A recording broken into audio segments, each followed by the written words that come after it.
Coach é uma palavra inglesa, mas a origem dela é húngara. Na verdade, a cidade de Kódz é uma cidade da Hungria que no século XV produzia as melhores carruagens da época.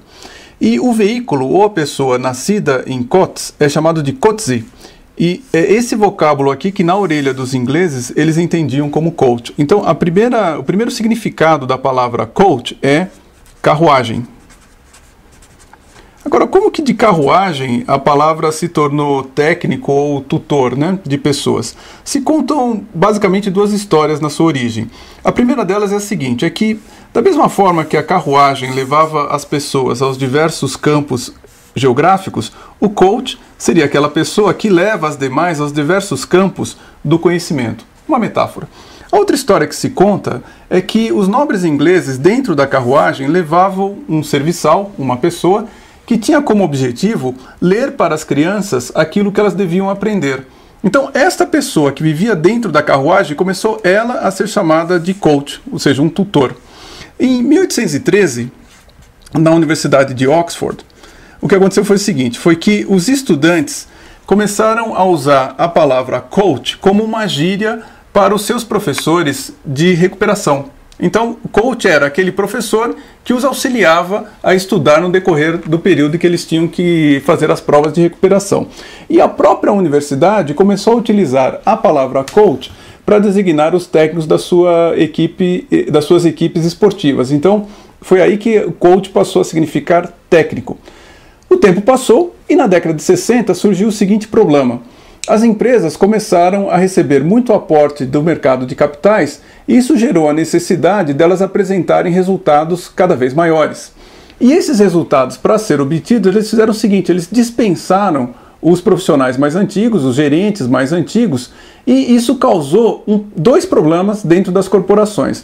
O primeiro problema foi o seguinte, foi que ao demitirem os profissionais mais antigos, o conhecimento técnico foi embora com esse profissional. Então, esses profissionais foram recontratados pela empresa agora como consultores externos. Então, resolveu o primeiro problema, que era a perda de conhecimento técnico relevante.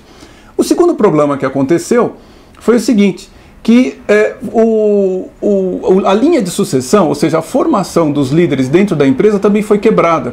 Então, para resolver esse segundo problema que surgiu o processo de coaching, ou seja, o processo de coaching surgiu para responder a seguinte pergunta: é possível eu formar um líder? E se for possível, como é que eu faço? Então, a resposta a essa pergunta é sim, é possível formar um líder.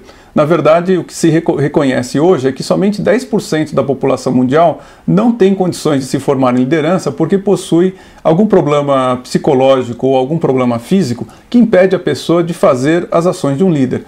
Os outros 90% têm condições de se formar em liderança, mas sob qual princípio? Da mesma forma que se você e eu começarmos a treinar vôlei todos os dias, é improvável que nós venhamos a parar na seleção brasileira de vôlei. Por outro lado, se nós treinarmos todos os dias, é muito provável que nós venhamos a jogar cada vez melhor.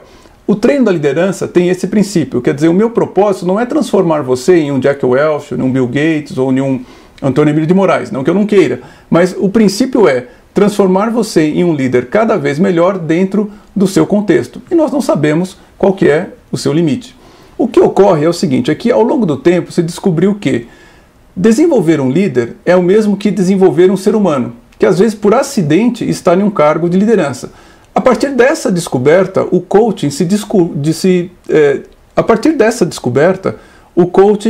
bifurcou em duas grandes áreas. Então hoje você tem um coaching executivo, que é o processo para desenvolvimento de lideranças empresariais, e você tem um processo de coaching que se chama coaching de vida. Eu prefiro chamar de coaching de desenvolvimento humano, que lida com todas as outras áreas do ser humano que não a questão relacionada ao seu lado profissional. Na verdade, essa divisão interessa muito mais para o coach do que propriamente para o cliente. Por quê? Às vezes você está desenvolvendo competências de liderança empresarial e você começa a falar de uma questão que está no lado pessoal do indivíduo, não porque você perdeu o foco, mas às vezes é o contrário. É que para que você possa dar foco nas questões profissionais, nas questões de liderança, você tem que resolver uma questão na esfera particular. Então, o processo de coaching, ele deve ser entendido, primeiro, como um processo de desenvolvimento de lideranças empresariais e também como um processo de desenvolvimento de competências em outras áreas da vida que não apenas o lado profissional.